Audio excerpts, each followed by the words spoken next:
මම මේ කියන බණ ටික හොඳට කන් යොමු කරගෙන අහන්න ඕන. අද මේ බණ ටික කියන්නේ හිතක් කැඩෙන්නේ නැතුව රකින්නේ කොහොමද? ඒකට පිහිට ගන්නෙ කොහොමද කියලා. මා මේ දවස් ටිකේ නිතර කල්පනා කරන දෙයක් තමයි මේ ලෝකේ වේගෙන්ම කැඩෙන, ඉක්මනින්ම කැඩෙන දේ මොකද්ද? හිත. වීදුරුවත් බිමට වැටිලා කැඩෙන්නේ නැති වීදුරු තියෙන. අපිට හිතෙනවා පුදුමයි මේක කැඩුන්නේ නැහැ නේ කියලා. වේගෙන්ම කැඩෙන දේ තමයි හිත.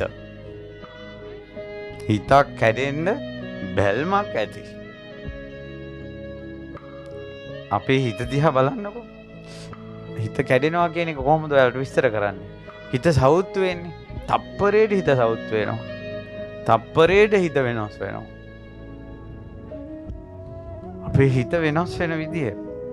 ඒක මට නම් ගොඩාක් දැනෙනවා. ඉක්මනට හිත වෙනස් වෙනවා. ඒ නිසා තමයි මට හිතුනේ මේ ලෝකෙ ඉක්මනට කැඩෙන දේ, ඉක්මනට වෙනස් වෙන දේ තමයි මේ හිත.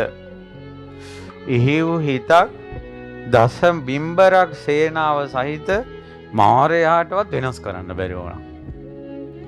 බෝසෙවනේ ඒ උත්තමයන් වහන්සේ වැඩ හිටියේ. බෝසෙවනේ ස්ථිරසාර හිතකින් ඒ දැඩි හිත ඉදිරියේ, ස්ථිරසාර හිත ඉදිරියේ දස බිම්බරක් සේනාව පැරද ගියා.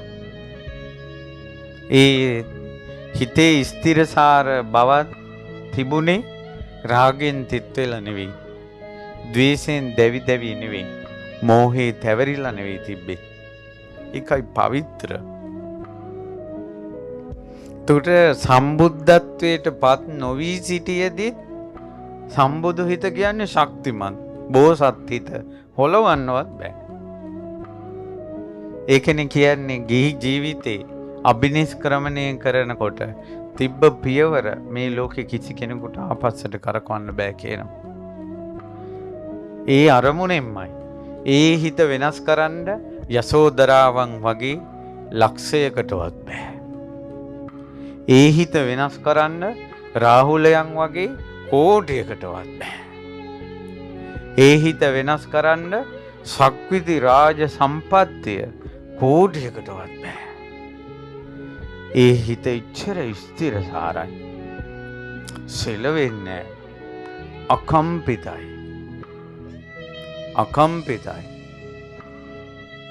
ඒ අකම්පිත හිතෙන් අවිද්‍යා අන්ධකාරය සුණු විසුණු කරලා සංසාර චක්‍රය සිඳ බිඳලා අමා මහ නිර්වාණයෙන් අප මුනිදුන් සැනසී වදාලේ විජයශ්‍රී ජයශ්‍රී මහා බෝසමිඳුන් සෙවණේ.